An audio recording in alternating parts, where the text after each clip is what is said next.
ISF যখন রাজনীতির ময়দানে নামল তখন অনেকেই বলেছিল এই দল টিকবে না, মানুষ নাকি নতুন মুখে বিশ্বাস রাখবে না। কিন্তু ইতিহাস বলে মানুষকে অবহেলা করলে মানুষই একদিন ইতিহাস লিখে ফেলে। আর সেই ইতিহাসের নাম ভাঙড়, আর সেই ইতিহাসের মুখ নওশাদ সিদ্দিকী। তিনি যখন প্রথম বলেছিলেন আমরা ধর্ম নয় মানুষকে দেখি, তখনই ভাঙড়ের বাতাস বদলাতে শুরু করেছিল। আজ সেই ভাঙড় বলছে আমরা ভয় পাই না, আমরা আইএসএফ। এই মাটি, এই মানুষ, এই বিশ্বাস সব মিলে এখন একটাই লক্ষ্য, ভালোবাসার রাজনীতি ফিরিয়ে আনা। একসময় ভাঙড়ের নাম মানেই ছিল অশান্তি, ভয় আর অন্যায়ের প্রতীক। কিন্তু সেই ভাঙড় আজ নতুন গল্প বলছে, আশা, ঐক্য আর আত্মসম্মানের গল্প।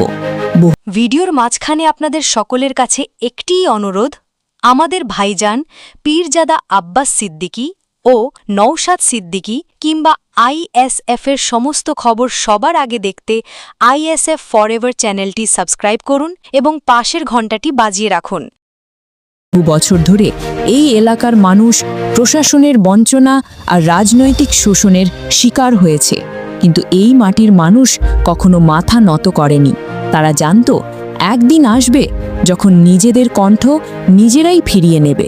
সেই দিন এসেছিল 2021 সালের বিধানসভা নির্বাচনে। যখন রাজ্যের রাজনীতি ছিল এক পেশে, তখন ভাঙড় লিখেছিল নতুন সমীকরণ। আইএসএফের প্রতীক তখনও নতুন, কিন্তু ভাবনা ছিল পুরনো, মানুষকেই রাজনীতির কেন্দ্রে ফিরিয়ে আনা। নওশাদ সিদ্দিকী তখন তরুণ অথচ দৃঢ়। মঞ্চে দাঁড়িয়ে তিনি বলেছিলেন আমি রাজনীতি করতে আসিনি ক্ষমতা নিতে, আমি এসেছি মানুষের কণ্ঠ হতে।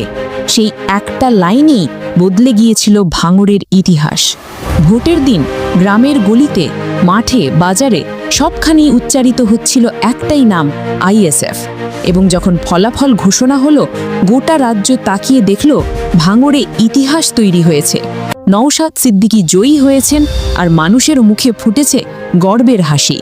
এই জয় শুধু একটি আসনের জয় ছিল না, এটা ছিল মানুষের জাগরণের প্রতীক।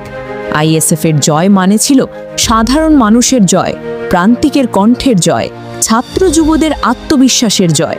2021-এ যা ঘটেছিল সেটা ছিল শুরু, এক নতুন অধ্যায়ের সূচনা।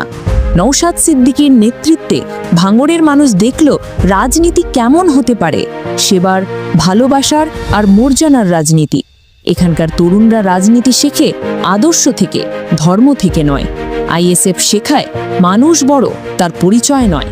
এই দলের শক্তি টাকা বা প্রচার নয়, মানুষের আস্থা। তাই আজও ভাঙড়ের মানুষ জানে যে পথ তারা বেছে নিয়েছে সেটা সঠিক।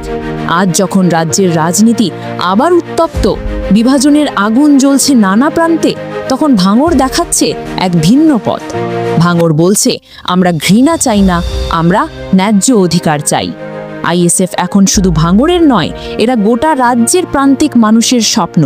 কৃষক, শ্রমিক, ছাত্র, গৃহবধূ সবাই বলছে এই দল আমাদের। নওশাদ সিদ্দিকী শুধু একজন বিধায়ক নন, তিনি আজ এক প্রতীকের নাম, এক তরুণ প্রজন্মের আশা, যারা বিশ্বাস করে ন্যায়ের ওপর, ভালোবাসার ওপর। আইএসএফ তাদের বলেছে রাজনীতি মানে যুদ্ধ নয়, এটা মানুষের সেবা। সেই ভাবনা থেকেই আজ ভাঙড় নতুনভাবে জেগে উঠেছে। রাস্তায় পতাকা উঠছে, মাঠে সভা জমছে, আর মানুষ বলছে 2021 ছিল শুরু, 2026 হবে প্রতিষ্ঠা। এই মাটির প্রতিটি ইঞ্চি আজ নড়ছে এক বিশ্বাসে, পরিবর্তন সম্ভব যদি নেতৃত্ব সৎ হয়। আর সেই নেতৃত্বের নাম নওশাদ সিদ্দিকী, সেই দলের নাম আইএসএফ। ভাঙড় আজ শুধু একটি বিধানসভা নয়, এটা হয়ে উঠেছে মানুষের আত্মসম্মানের প্রতীক। এই জয় কেবল ভোটের নয়, এটা ইতিহাসের, এটা বিশ্বাসের, এটা সেই রাজনীতি যা ঘৃণা নয়, ভালোবাসায় গড়া। ভাঙড় বলছে এবার আমাদের পালা। আর যখন মানুষ বলে তখন পাহাড়ও নড়ে। ভাঙড়ের জয় মানেই মানুষের জয়, ভাঙড়ের জয় মানেই আইএসএফের আদর্শের জয়।